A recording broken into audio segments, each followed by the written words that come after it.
Well, you want a proper home theater feel, but you do not want to deal with a full speaker setup. So here we have two strong options: the Samsung HW-Q930D and the Ultimea Skywave X70. Both promise immersive sound, Dolby Atmos, and that room-filling experience. But here's the thing, they approach it very differently. One focuses on precision and clarity, while the other leans more into raw power and deep bass. So let's see which one actually fits the way you like to listen.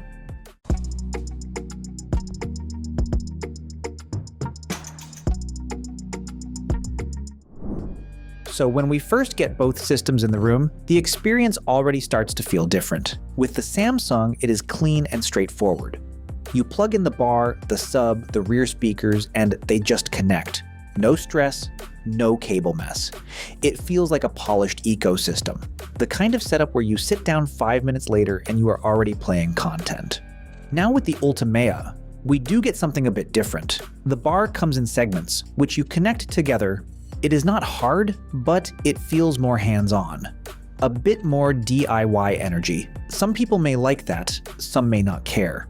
Design-wise, Samsung keeps it minimal and sharp. Ultimea adds that rose gold trim and wood texture on the sub, which gives it more personality. So right from the start, Samsung feels refined. Ultimea feels experimental. Now let's talk numbers, but in a way that actually makes sense when you are sitting on your couch. Samsung runs a 9.1.4 system with 17 drivers. That is a lot of individual speakers working together, and each one has a role. Dialogue stays in the center, effects move clean from left to right. Height feels like it has direction. Now, Ultimea comes in at 7.1.4 with 12 drivers. So yes, it also supports height and surround, but there are fewer physical drivers handling more work. Its system pushes a lot of energy into the low end, so even when different channels are active, they start to blend together. So yes, both are surround systems, but one feels precise, and the other feels more like a wall of sound. Now this part gets really interesting because the numbers directly connect to what we hear. Samsung covers a frequency range from about 35 Hz to 20 kHz, so it does reach low. However, it keeps things tight, and the bass stays controlled. On the other hand, Ultimea goes deeper, all the way down to 20 Hz, which is true sub-bass territory. That means it is the kind of bass you feel more than hear. And then comes power. Samsung sits around 540 watts, even if not officially stated, and that is already strong for most living rooms. Meanwhile, Ultimea pushes close to 980 watts, so that is a huge jump. Because of that, you feel that extra energy immediately in the low end. So when we said earlier that Ultimea hits harder, now you know why. It combines a larger 10-inch subwoofer with more power and deeper frequency reach. At the same time, Samsung uses a smaller sub, around 8 inches, and because of that, it focuses more on control rather than raw force. So one gives you punch and balance, while the other gives you weight and rumble. Now let's connect this to how wide everything feels.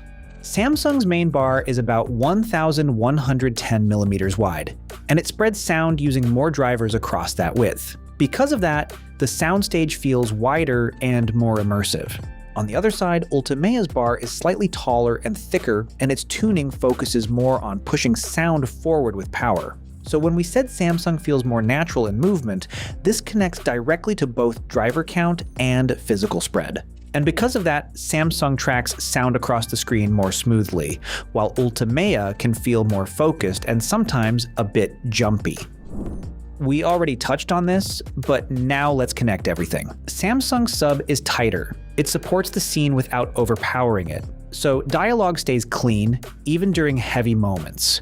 Ultimea's sub is larger, around 428 millimeters in size, and it is tuned for deep extension with that 20 Hz reach. It uses its own bass tech, which pushes low frequencies hard, so when we hear that bass spilling into mids, that is not random. It is a result of tuning plus sheer output. So again, if you want clean layering, Samsung works better. If you want that room shake, Ultimea delivers. Now let's layer in the smart features we talked about earlier.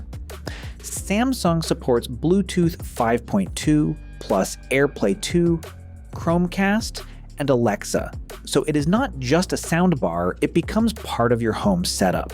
And then features like Q Symphony and SpaceFit Sound Pro come in, so your room gets analyzed and the sound adjusts automatically. You don't have to think much. Ultimea actually steps ahead slightly on Bluetooth with version 5.4, but beyond that, it keeps things simpler. You do get a 10-band EQ in the app, which is powerful, but instead of automatic tuning, you are the one adjusting everything. So Samsung leans toward convenience. Ultimea leans toward manual control. Both support HDMI RC, which is great, so you are covered for modern setups. Samsung allows 4K pass-through, and depending on setup, it can also handle higher refresh signals with VRR support. On the other side, Ultimea supports 4K HDR pass-through, but it does not support 120 Hz or VRR. So if you are connecting consoles or care about smoother visuals, Samsung fits better into that setup.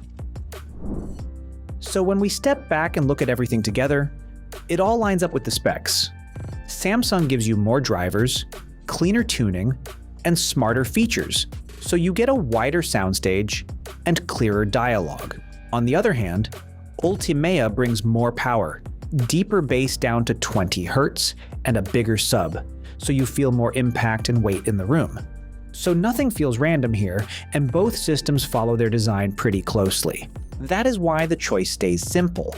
If you want balance, clarity, and a system that just adapts, Samsung HW-Q930D makes more sense.